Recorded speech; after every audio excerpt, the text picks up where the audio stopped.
Alors, la sclérose en plaques, c'est une maladie du système nerveux central qui va toucher l'adulte jeune. Elle représente la première cause de handicap après les accidents de la route.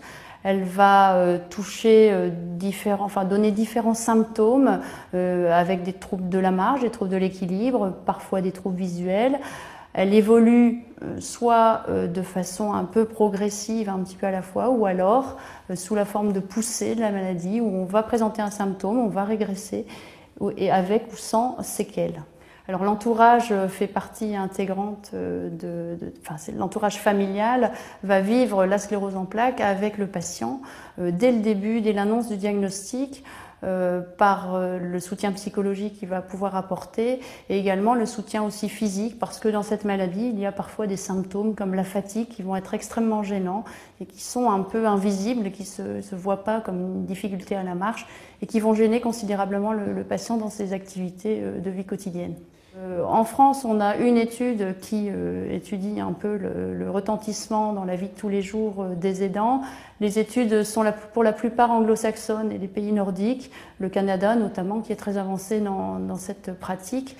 Et on retrouve toujours un retentissement sur le plan psychologique de l'aidant, retentissement sur les loisirs, sur les activités familiales en dehors du domicile, qui sont quand même très, très importantes. Alors, le premier des conseils, c'est de chercher l'information sur la maladie auprès des professionnels de santé et notamment du neurologue qui est lui le mieux placé pour répondre aux questions. Évitez d'écouter les voisins, la rue, les sites internet qui ne sont pas sécurisés, sur lesquels circulent beaucoup d'informations qui sont très souvent fausses. Donc je pense qu'il faut aller vers l'interlocuteur privilégié, demander les informations, n'hésitez pas à poser des questions. Parce que le professionnel de santé ne va pas toujours penser à s'adresser à l'aidant, il va s'adresser d'abord au patient. Alors un autre conseil, lorsque la maladie va laisser des séquelles, effectivement, avec des difficultés de marche, des difficultés un peu plus sensibles qui vont gêner la vie de tous les jours, c'est d'aider le patient, mais de l'aider de façon efficiente, c'est-à-dire le laisser quand même avoir des activités. Je pense qu'on peut continuer, par exemple, à faire du sport quand on a une sclérose en plaques. Il existe des sports adaptés aujourd'hui avec Handisport, par exemple, qui propose des activités adaptées pour des patients qui ont des difficultés d'équilibre ou de marche. Et donc, essayer de continuer d'avoir une vie sociale la plus facile possible. Alors, un conseil également pour les aidants, c'est effectivement de garder une vie à soi, hein, sa petite vie également, sans être complètement investi dans la prise en charge de sa personne en situation de handicap.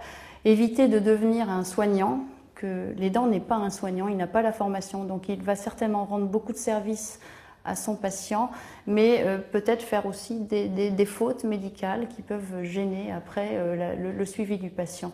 Je pense qu'il y a des professionnels de santé qui peuvent les aider, des infirmières à domicile, des kinésithérapeutes, des ergothérapeutes, différents professionnels qui sont impliqués et dans la rééducation et la réadaptation.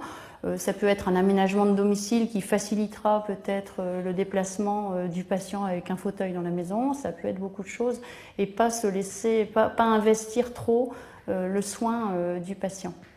Alors le dernier conseil, dans certains cas, les aidants sont amenés à faire ce qu'on appelle des transferts ou à porter le patient pour des situations un peu particulières, pour se lever du lit ou pour monter l'escalier ou relever du sol quelqu'un qui est tombé quand il a fait un transfert. Je pense que là, il ne faut pas s'y aventurer tout seul.